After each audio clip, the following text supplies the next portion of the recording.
Hello everyone, this is Alejandra Gomez with creatingwithali.com, and today I'm also doing another Halloween card that I want to be showing you using the Monster Bash suite, which is the one that has this really cute design series paper as well as this great stamp set.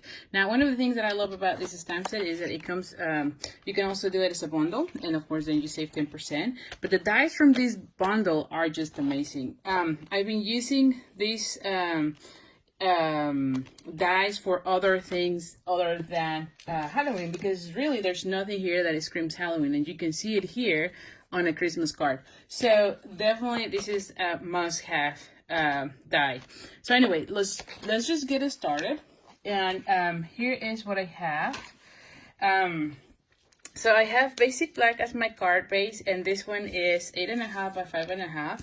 And as usual, we're gonna go ahead and fold it in half. So let's just go and fold in half. So we're gonna be doing, oh my goodness, point to point. Use your bone folder to get a nice crisp fold. Then I have two pieces of the designs, or three pieces from the design series paper. And this one is, where's my roller? Here. It's 2.5, I believe, yeah, 2.5 by 5, which I'm going to be doing a banner. Now, usually I use my punch, but you can see this one cannot really fit there.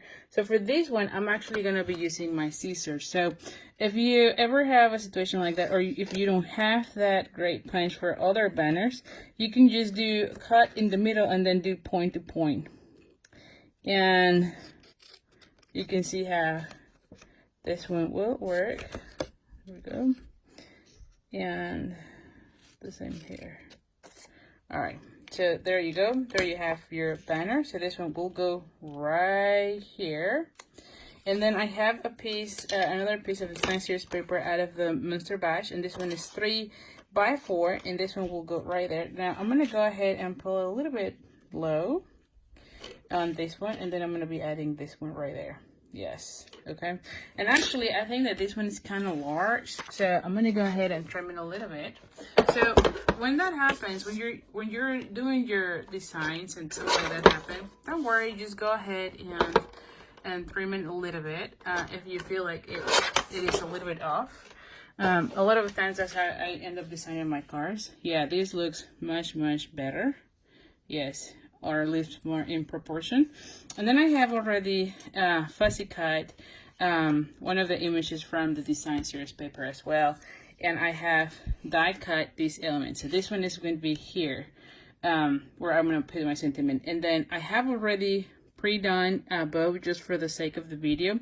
But one quick tip is on this one is use your metallic edge ribbon. So this one is the gold metallic edge ribbon, which has very vanilla.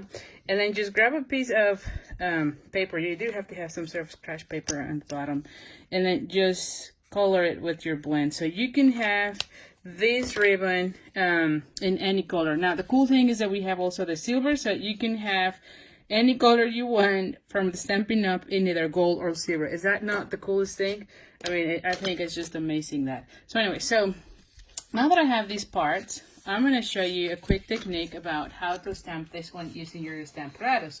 So a lot of the times, and this is myself, I end up having a little bit more of troubles doing stamping on cardstock with just the ink, because I want to have a really crisp color. So what I end up doing in those cases is I stamp it once, and I line up the cardstock. Typically is where I cut it from, and I know that if I line these up, this is where it's gonna go. Now this is great when you're doing also multiple of the same card, because you can just go ahead and do it over and over and over, however many times you want. So that being said, and also if the image does not come completely dark as you want, you can go ahead and do it again. So you can see it here.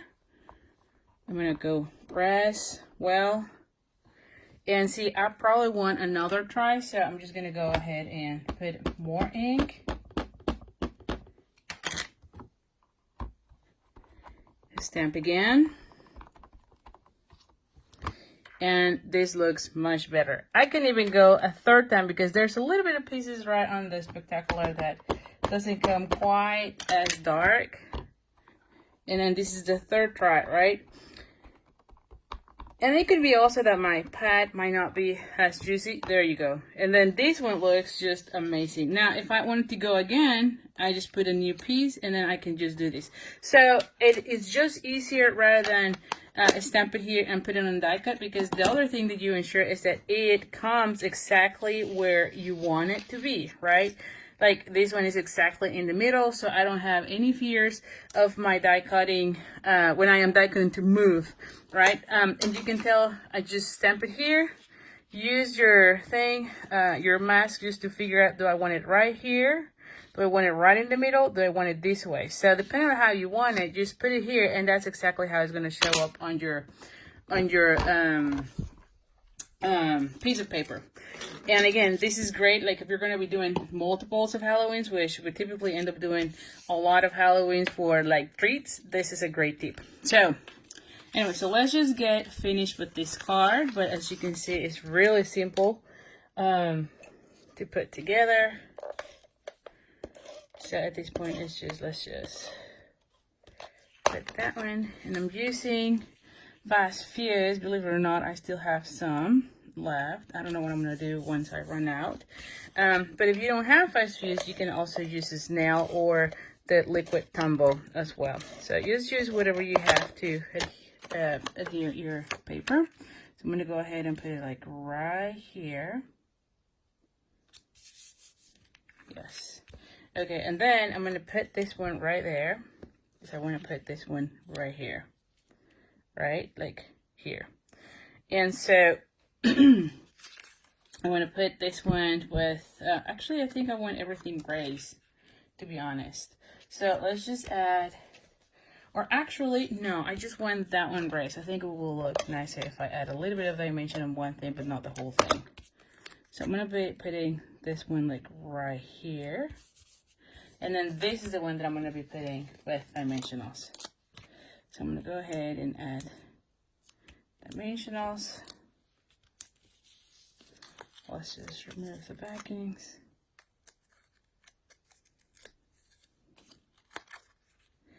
And then I'm going to be putting them exactly where I want it. And I'm going to be using a glue dot for that one. Which side I like? Oh, I think I like this one better. And I'm going to be putting it like right here. And I picked this color just because it goes really nice with the Frankenstein's coat. But the other thing that I'm going to be doing is I want to put Wink of a Stella on its clothing, you know, just to add a little something to this piece. And I'll show you, probably in the camera right now you don't see it, but once I'm done, I'll do a close-up so that you can see it. I just love using Wink of a Stella because it just adds that shimmery without the mess of the glitter, if you know what I mean. And so I'm going to be doing the same with her dress, because of course if Frank goes all handsome, I think she has to have also a really cute dress, don't you think? So anyway, so let me just show it to you. It looks fantastic and it adds a little bit. So there you have it. Oh, I love that shimmer look. So anyway, so thank you so much for joining me. I'll put in the description of this video a way to get in contact with me. Do subscribe to my Facebook page if you're seeing this, or my YouTube video channel if you're watching on YouTube. And then also don't forget to sign up for my classes, because for my mailing list, because you get all the information about upcoming classes through the email. So thank you so much, and I'll see you soon. Bye.